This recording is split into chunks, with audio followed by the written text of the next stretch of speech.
5 seconds.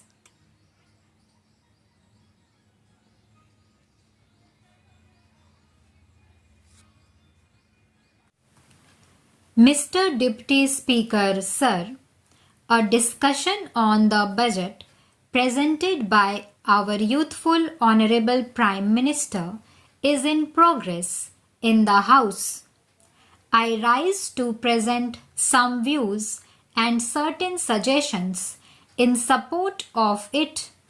76% people in this country, and particularly the rural people, have welcomed the budget wholeheartedly. On the one hand, this budget would accelerate the pace of development, strengthening the economy, and on the other, it is hoped that there will be far-reaching consequences for agriculture and industrial development. As my friends have pointed out, that the aim of budget is not merely to present an estimate of income and expenditure. Instead, its aim is to point out as to what direction the economy would take in future, what percentage of people would be benefited, what are the priorities, and so on. It is through the medium of budget that the government gets an opportunity to convey all such matters to the public. Among the priorities which have been fixed by the Honorable Prime Minister in the budget of 1987-88, rural development and poverty elimination programs have been given a special emphasis. The setting up of the National Labour Commission for improving the lifestyles and economic standards of the unorganized labor in our rural areas is due to his insight and imagination. It shows his concern for the poor and his socialistic way of thinking. According to an estimate of a national newspaper, about 20 crores of people fall in the category of agricultural labor and to whom the basic necessities of life, that is food, clothing, and shelter, are not available even today, and they must get these facilities on a priority basis. I want to congratulate the Honorable Prime Minister for paying his attention to that section and for making special efforts to uplift them by setting up this commission.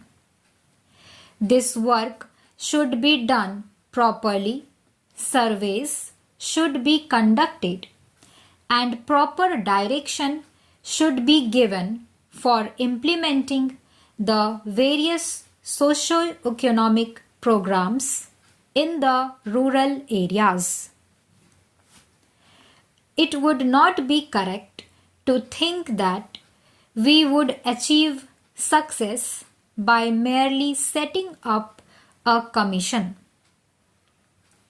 Similarly, rupees 200 crores have been earmarked in the budget for poverty alleviation programs like IRDP, NREP. 2 points are clear from this. The young educated people in the rural areas are going to get employment new. The Integrated Rural Development Program might help in this direction, and in the 6th 5-year plan and 7th 5-year plan, about 2 crores of people have been benefited under this program, which no one can deny. Rupees 310 crores have been allocated under IRDP, rupees 780 crores under NREP, and rupees 725 crores under RLEGP for the next year. It would enable 40 lakh people to get employment under IRDP, under NREP.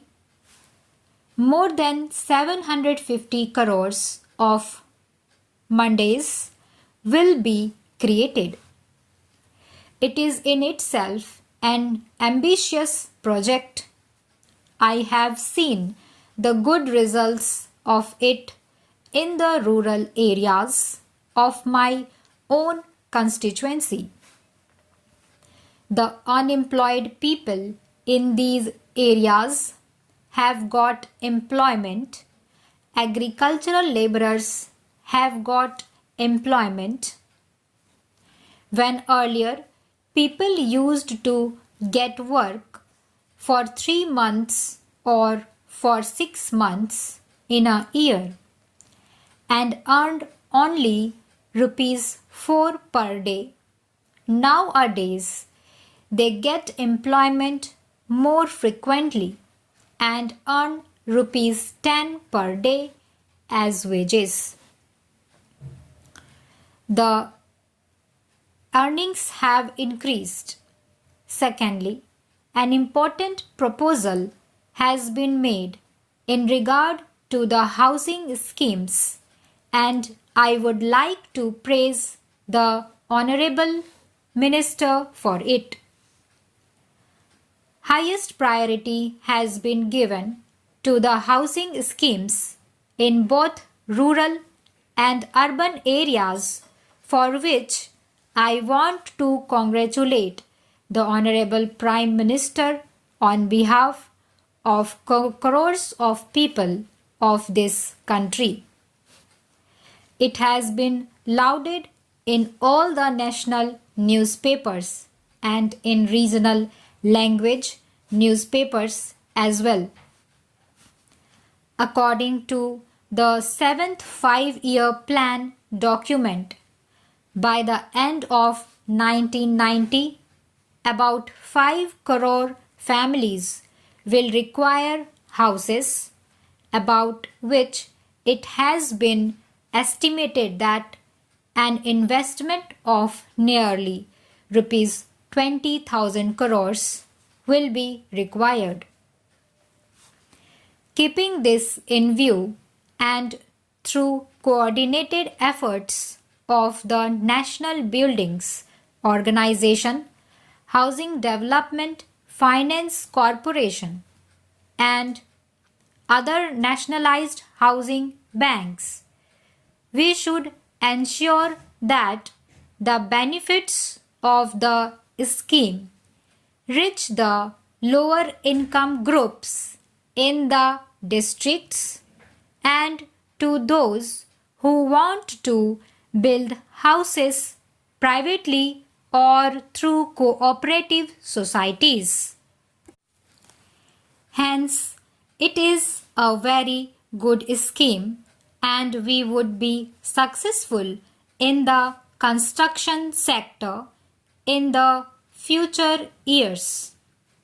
It would generate employment and the connected industries like steel, cement, energy, coal, and power, which form the country's infrastructure, will also prosper Therefore, the allocation of rupees 100 crores for National Housing Bank should be increased to rupees 1000 crores so that an ambitious project like this does not suffer.